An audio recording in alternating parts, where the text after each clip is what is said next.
Eu queria então começar lendo para vocês Daniel 4, do versículo 4 ao 8, que diz assim: Eu, Nabucodonosor, estava satisfeito e próspero em casa, no meu palácio. Tive um sonho que me deixou alarmado. Estando eu deitada em minha cama, os pensamentos e visões que passaram pela minha mente deixaram-me aterrorizado. Por isso, decretei que todos os sábios da Babilônia fossem trazidos à minha presença para interpretarem o sonho para mim. Quando os magos, os encantadores, os astrólogos e os adivinhos vieram, contei-lhes o sonho, mas eles não puderam interpretá-lo. Por fim, veio Daniel à minha presença e eu lhe contei o sonho. Ele é chamado Beltesazar, em homenagem ao nome do meu Deus. O Espírito dos Santos Deuses está nele. Amém? Feche seus olhos, vamos orar. Deus, eu te agradeço pela sua presença, Pai. Te agradecemos pelo privilégio, pela honra que temos de ser chamados de filhos, Senhor Jesus, de desfrutarmos de um tempo gostoso em sua presença, Pai. Declaramos, Senhor Jesus, uma noite de salvação, declaramos uma noite de libertação, ó Pai, sobre a vida de cada uma das pessoas que está aqui e também sobre aquelas que estão assistindo a nós pela internet, Pai. Fala comigo, Senhor, que não seja eu falando, mas que seja o Senhor, Pai. Em nome de Jesus. Amém. Mas então, eu quero compartilhar algo com vocês que Deus colocou no meu coração. E eu peço sua paciência, porque eu falo bem rápido. E eu falo bem desse meu jeitinho, então peço desculpa se você não me entender. Mas eu vou falar bem rapidinho para vocês me entenderem. E eu estava pensando sobre essa mensagem. Eu sempre que eu vou fazer alguma coisa, pregar assim, eu falo: Deus, não quero que seja eu falando, quero que seja o Senhor. E eu quero assim ficar naquela linha bem certinha, onde é o Senhor que seja sensível ao tocar aqueles corações. Por isso, fale comigo sobre essa mensagem. E quando eu estava preparando essa mensagem, a única coisa que me vinha na cabeça era comida. E é verdade. E eu fiquei falando: Deus, mas eu fico pensando, né? Eu quero tanto ser sensível a essa palavra. E vinha hambúrguer, e vi um monte de coisa na minha cabeça. Eu falei: tá repreendido, em nome de Jesus. Mas aí eu falei: é o Espírito Santo mesmo que está falando comigo. E por isso eu quero falar com vocês a respeito hoje do título: Você está satisfeito? É isso que o Espírito Santo pediu. E ele falou: fale, porque é sobre comida também. Então pergunte para eles: você está satisfeito? Ali eu li no começo para vocês a história de Nabucodonosor. Ali ele fala no versículo 4 que ele estava próspero e satisfeito no palácio. Significa que ele estava de boa, que estava tudo indo bem. O rei Nabucodonosor, se você não conhece direito, ele era um dos reis mais poderosos do Império Babilônico, a Bíblia diz. E ele reinou por mais de 40 anos. Só um pouquinho de história. Ou seja, significa que por 40 anos estava tudo indo bem, tudo indo certo. De repente ele acordou com um pesadelo e se sentiu mal. Pensa, 40 anos tudo indo bem e ele acorda e se sente mal com um pesadelo. Mas aí eu quero que vocês deem uma pausazinha, porque eu quero contar uma historinha para vocês. Não sei se isso já aconteceu com vocês, mas se já aconteceu, por favor, me avisem. Lembra quando vocês estavam na escola? Vamos supor que vocês estudavam de manhã, tá? Você estava na escola, morrendo de fome, daí, sei lá, você vai para casa, terminou a tua aula no ensino médio, ensino fundamental, pega o ônibus, chega em casa, a tua mãe não guardou comida para você, ou ela não fez almoço para você, enfim, não tem comida. Aí você vai lá na despensa, no armarinho da comida, qualquer lugar, você abre, só tem traquinas, passatempo, Ruffles, pipoca, coca e chá. Porque, né, tem que ser fitness. Chá. Aí você pega, o que você faz? Pega tudo e come tudo. Alguém aqui já fez isso? Só eu. Ah, tá bom. E daí você pega e come e você se mata de comer. Assim, você não pega: eu vou pegar traquinas. Não sei, gente, eu sou magra, mas eu como muito. Eu pegava tudo. Minha mãe está aqui, ela não sabe disso. Mas eu pegava tudo e eu aproveitava. Falava: aqui, arroz, feijão, quero traquinas.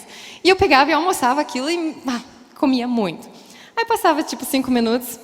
Você olha aquela mesa cheia de coisa, assim, né? Cheia de porcaria. E eu me sentia muito bem. Eu falava: que legal, tô comendo um monte de porcaria na hora do almoço. E daí passava meia hora. Aí cai a comida no estômago.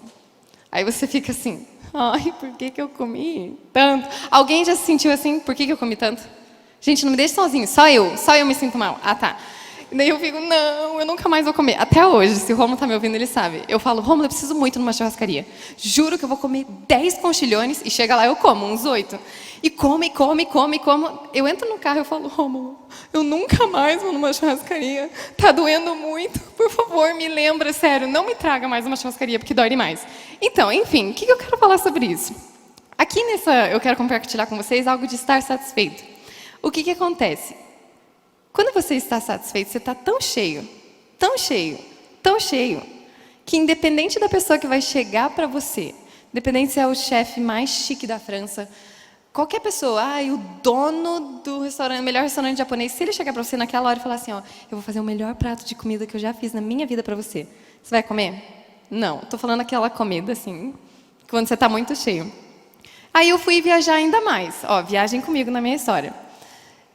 Pensando nisso, agora isso não existe, tá? Vamos supor, vai que talvez existe com vocês. Você está lá de boa, lá naquele sofrimento, né? Ai, Senhor, eu comi demais, misericórdia, Pai, glutonaria. E, de repente, toca a sua campainha. São 2 guardas reais. Falam assim, nós viemos da Inglaterra porque eu quero te dizer que o príncipe William e a princesa Kate estão aqui, no bairro Portão, Curitiba, Paraná. E eles, para quem não sabe, Portão é onde ficava, tá? É um dos bairros mais legais de Curitiba. E ele fala assim, e eles pensaram em você. E eles querem que você venha jantar com eles. Agora. E daí, eu não sei você, mas 2 coisas iam passar na minha cabeça. Meu Deus, o que eles estão fazendo aqui no Portão, né? Podiam ir para qualquer outro lugar. O que eu vou vestir? E outra coisa. Ai, mas eu tô tão cheia. Eu não quero mais comer. Essas 2 coisas iam passar na minha cabeça. Então, já imaginou se uma coisa dessas acontece? Supondo que eles viriam para Curitiba, tá, gente? Então, ali, como eu falei, Daniel 4:4 diz, eu, Nabucodonosor, estava satisfeito. Perceba, então, que ele já sabia quem ele era, mas, ao mesmo tempo, ele estava satisfeito. Por isso, o meu primeiro ponto é, quem você é? Quem você é? O que você tem pensado? O que você tem feito? Daniel 1, versículo 18, 20, diz assim, ao final do tempo estabelecido pelo rei, para que os jovens fossem trazidos à sua presença, o chefe dos oficiais o apresentou a Nabucodonosor. O rei conversou com eles e não encontrou ninguém comparável a 4 pessoas, Daniel, Ananias, Misael e Azarias, de modo que eles passaram a servir o rei. O rei lhes fez perguntas sobre todos os assuntos que exigiam sabedoria e conhecimento, e descobriu que eram 10 vezes mais sábios do que todos os magos e encantadores de todo o seu reino. O que significa? A palavra de Deus ali diz que Daniel e seus amigos, eles se destacaram porque eles tinham sabedoria e inteligência, a ponto de ser considerado 10 vezes mais sábios do que os magos e encantadores que trouxeram ali para aquele rei. Mas, Luísa, como assim? Ontem, no retiro, o Rômulo pregou e ele usou um exemplo muito bom de sabedoria. Todos nós sabemos como é que um semáforo, sinal, farol, não sei o que você chama, não sei como você chama, mas nós sabemos como funciona. Vermelho, pare, amarelo, preste atenção, amarelo, verde, siga em frente. Significa que, se você parar no sinal vermelho, você está sendo sábio? Sim. Sim. Sim. Você parou, o sinaleiro está vermelho, você parou, então você está sendo sábio.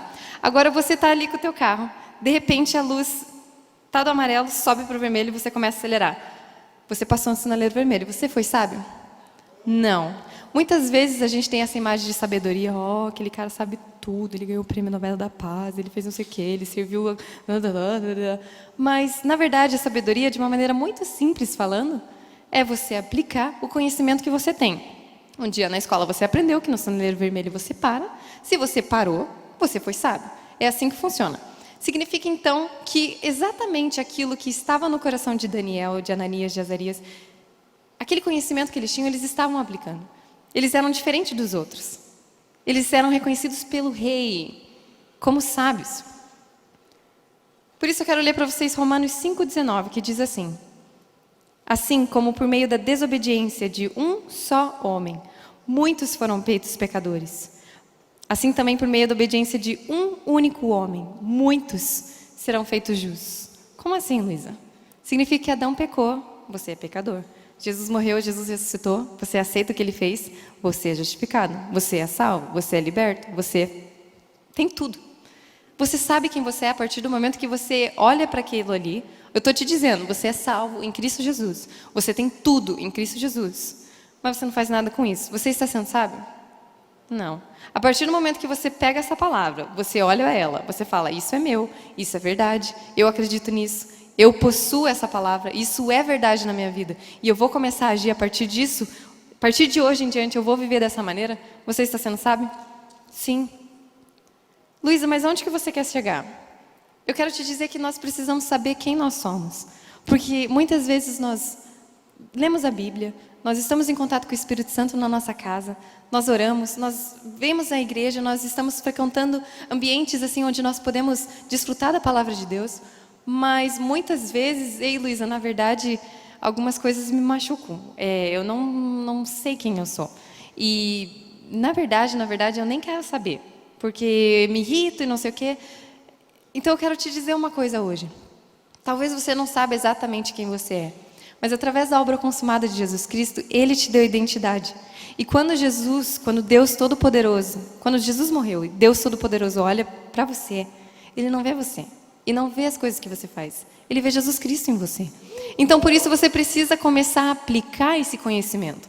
Eu sei que nós, aqui como Alma Jovem, nós sabemos essa verdade. Mas começou a chegar a hora de nós sermos sábios e aplicar isso.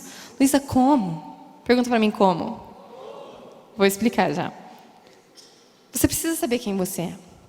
Aí eu vou pensar num outro exemplo, que eu acho que a maioria de vocês já ouviu, que eu achei muito engraçada essa história, mas eu vou falar. De um menininho, me contaram essa época, na época do vestibular, me contaram essa historinha. Simulado, aquela coisa lá toda que te entrega um papel assim comprido, você tem que preencher de caneta preta. Quem lembra disso? Caneta preta, que daí você escreve assim, fica tudo manchado aqui, né? Nunca aconteceu com vocês, né? Só comigo.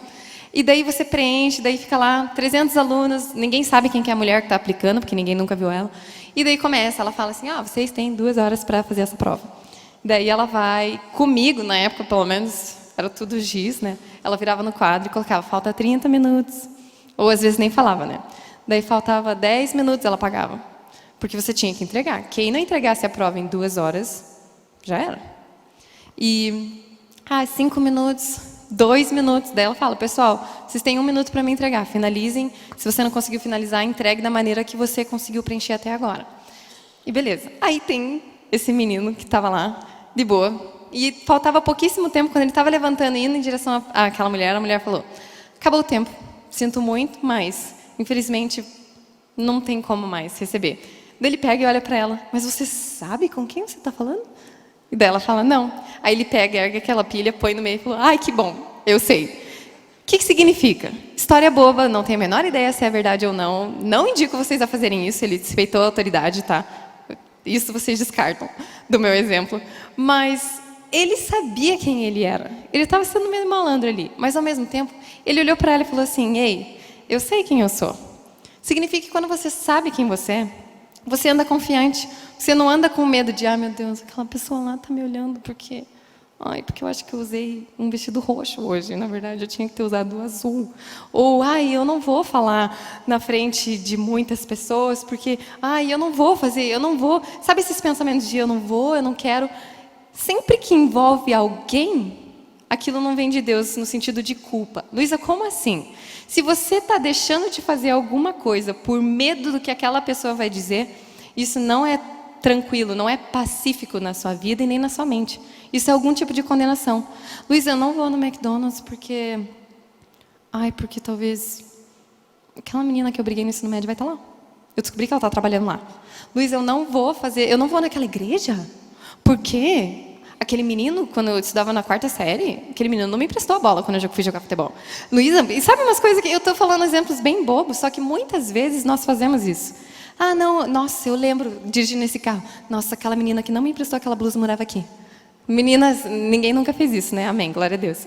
Sabe, essas coisas que sempre envolvem, estão impedindo você de agir sabiamente. Porque você tem o conhecimento de tudo que você tem, de tudo que Jesus já fez por você, só que você não tem agido dessa maneira. Aquela pessoa, quando você olha para alguém, você trava. Já aconteceu com alguém? Você está andando, você está super bem, daí você fala, talvez para aquela tal pessoa, poxa vida, acabei vendo aquela pessoa, estragou meu dia, eu estava tão bem.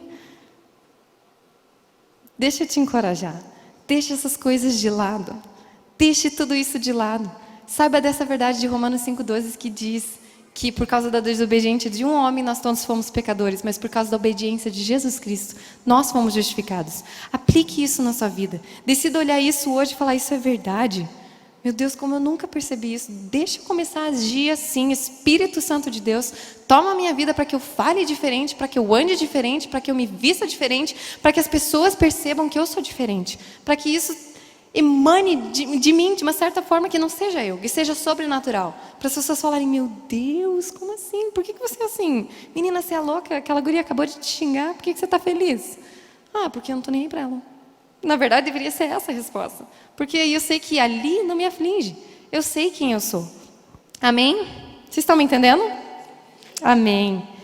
Eu quero agora ler para vocês Colossenses 2, versículos 9 e 10, que diz assim: pois em Cristo habita corporalmente toda a plenitude da divindade, e por estarem nele, que é o cabeça de todo o poder e autoridade, vocês receberam a plenitude.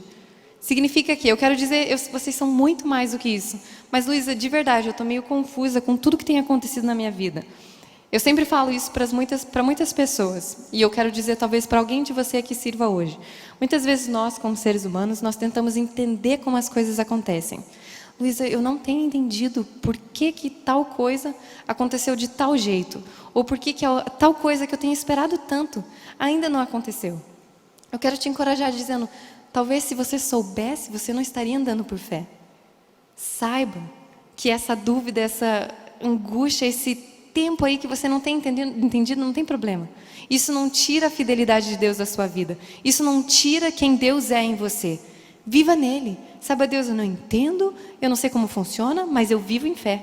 Por isso eu quero te lembrar agora apenas de 4 coisas de quem você é nele. Você é aperfeiçoado nele. Porque em Cristo habita corporalmente toda a plenitude da divindade. E você é Cristo aqui na terra. Por isso você é aperfeiçoado nele. Romanos 8,17 disse, somos filhos, então somos herdeiros. Herdeiros de Deus e co-herdeiros com Cristo. Eu sempre falo isso, mas eu vou falar mais uma vez. Várias pessoas no decorrer da minha vida falaram assim, mas você não sabe com quem eu estou falando? Eu sou filha do delegado? Eu sou filha do dono da arena? Eu sou filha do dono do palácio? Eu sou filha do dono do Uau. E eu ficava, ai, que legal, né? Você vai me dar lanche todo dia? Senão não vale usar esse argumento comigo. E sempre usavam isso. Eu falava, não, todo mundo é dono de alguém, né? Agora comece a viver, eu sei que você já sabe que você é filho de Deus. Mas comece a colocar uma coisa na cabeça. Como se ele fosse o dono de tudo que existe, de tudo que foi criado, de tudo que vai para sempre existir. Porque ele é, e você é filho dele. Eu sei que não precisa jogar isso na cara do dono da filha do Uau, né? Não, da filha do dono do Uau. Mas, ao mesmo tempo, comece a viver por isso. Comece a pensar assim, Deus, tudo que existe, tudo que foi criado, toda árvore, toda borboleta, todo ser humano, tudo que existe, ele é seu pai. E aí, quem que te limita? Quem que te impede? Quem que te para? Ninguém. Mas o que você precisa fazer com isso? Comece a viver isso. Acorde falando, ei, eu sou filho de Deus Todo-Poderoso. Então aquele meu chefe que me trata mal, não tem problema, eu vou tratar ele bem. Não tem pior coisa do que tratar bem que a gente trata mal. Não sei se vocês já tiveram essa oportunidade. Se a pessoa não... Comece a fazer isso no elevador. As pessoas sempre falam, ah, você não é curitibano. Eu falo, tá repreendido. Curitibano é feliz, sim. Por quê? Só porque é frio aqui? Tudo bem, podia ficar um pouquinho mais de sol, mas não tem problema, a gente é feliz. Comece a fazer. E as pessoas... É muito engraçado. Se eu já fiz isso com você, me perdoe. Entre no elevador. A pessoa, se ela não quer falar com você, ela ainda vai bloquear, tipo, os botões. Ela aperta o botão e ela fica parada na frente, assim. Daí eu ainda falo, oi, bom dia, tudo bom? Licença. Daí faz aquele... Sai assim, deu. Ah, eu vou no 9. Daí você vai, aperta. Aí a pessoa fica tipo, e daí? Ai, tudo bom? Ah, eu lembro quando eu estava grávida, era melhor ainda. Ah, mas eu tô grávida. Minha médica não deixa eu subir até o 9 de escada, né? E as pessoas me olhavam, tipo, o que você está falando? E eu lembro, assim, que não falava nada. Até o ponto de eu sair do elevador. E eu virava e falava, tenha um bom dia. Quebrava as pernas das pessoas. Todas elas me respondiam quando eu falava isso. Porque até então eu estava falando, sei lá, nada a ver, né? Parecia uma tagarela falando. Mas a partir do momento que eu virei para ela, falei, ah, tenha um bom dia. As pessoas falaram, obrigada, para você também. Sabe aquele, ai, ela só estava, sei lá, feliz com a vida, ou não sei. Mas isso constrange. Começa a fazer isso. Terceira coisa que eu quero te lembrar está em Efésios 1:4. Porque Deus nos escolheu nele antes da criação do mundo para sermos santos e irrepreensíveis em sua presença. Antes dele pensar em qualquer coisa, antes dele dizer, haja luz. Antes disso, você já tinha sido escolhido. Gente, isso é muito sério, isso é um privilégio que eu não consigo explicar para vocês. Significa que tudo que existe, tudo que existe, fica depois de você. E às vezes a gente acha assim, não, Deus me esqueceu, ou isso ainda não aconteceu porque Deus ainda não viu, ou, sabe, não. Você é primeiro, você é o favorito de Deus. Não tem nada que Deus prefira fazer, ou pensar, ou falar, do que olhar para você, do que pensar em você, do que pensar nos planos para você. Ele te escolheu antes de qualquer outra coisa. Não se esqueça disso, por favor. E meu último ponto que eu quero falar para você é Romanos 8, 1 e 2, que diz assim: portanto, agora já não há condenação para os que estão em Cristo Jesus, porque por meio de Cristo Jesus, a lei do Espírito de vida me libertou da lei do pecado e da morte. Significa então que você é aperfeiçoado nele, você é cordeiro com Cristo. Lembre disso. O que significa ser cordeiro com Cristo? Luísa, significa ser filho de Deus, do Deus Todo-Poderoso que criou tudo, não é? Sim. Lembre-se, você é filho do Deus que criou tudo. Você foi criado para Ele. Você é livre de qualquer condenação. Toda qualquer culpa, tudo aquilo que alguém um dia colocou sobre a sua vida, tudo aquilo que te atrapalhou, ou tudo aquilo que às vezes é confuso, sabe? Deixa de lado. A gente fala assim, condenação é uma palavra muito gospel. E eu não gosto muito desse gospel, porque às vezes a gente está falando, sei lá, eu compartilhei essa mensagem no meu Face, talvez tenha um monte de gente que não é gospel e está ouvindo essa mensagem. Vamos usar um termo mais simples, por exemplo, culpa. Você estava jogando... me lembrei de um filme agora. Ninguém aqui joga beisebol, né? Mas sei lá, você arremessou, eu me lembrei daqueles desenhos que bate assim, quebra a bola na janela. Você errou? Sim, você errou. Talvez você vai ter consequência, sua mãe vai te abater, vai dar a palminha na bunda porque você quebrou aquela janela. Talvez isso vá acontecer.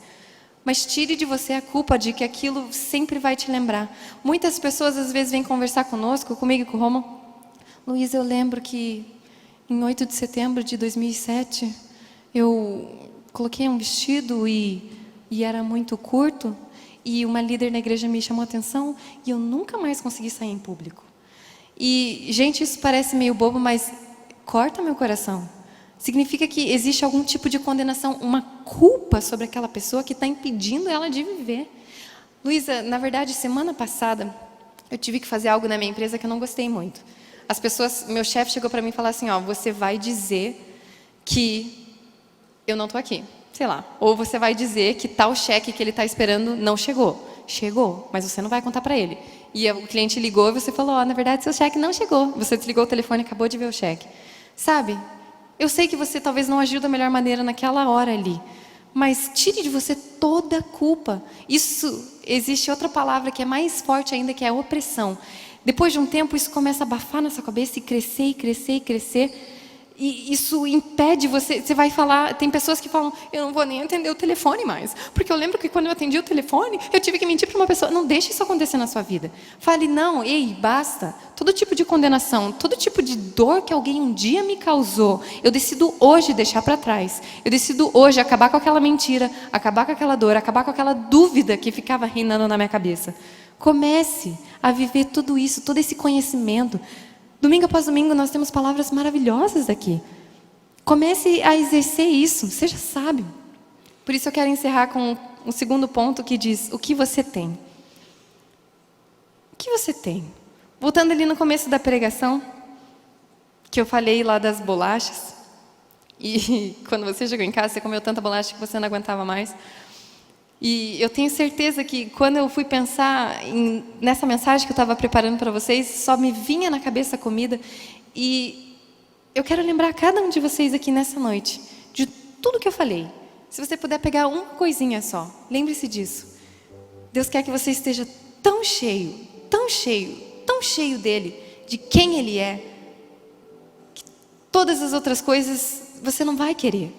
Não é assim, eu sou crente, por isso que eu não vou naquele au-au. Gente, só está me vindo au-au na cabeça. Se alguém quiser me levar no au-au, depois eu aceito. Sabe, não, fale, ei, não é porque eu sou crente que eu não vou lá. É porque eu estou tão bem aqui, eu estou tão feliz com Jesus que eu estou cheio. Sabe, não tem mais espaço para algumas coisinhas que perturbam. Eu vejo assim muitas vezes como se fosse, vocês já tentaram comer farofa? Enche a tua boca de farofa. Se você abrir a boca para falar com farofa na boca, vai sair farofa por tudo quanto é lado. É como se fosse assim. Imagina que Deus é aquela farofinha gostosa, temperadinha no churrasco, não sou nem um pouco vegetariana. Todo mundo vai sair daqui e vai no restaurante, né? Isso aí, tá certo. Promoção, hein? Pessoal, se tem alguém dono de restaurante, pode vir falar comigo. E pense nisso. Como se fosse uma farofa. Deus é ali. partir do momento que você vai abrir, você está tão cheio com aquela farofa na tua boca, isso vai começar a sair, talvez de pouquinho em pouquinho.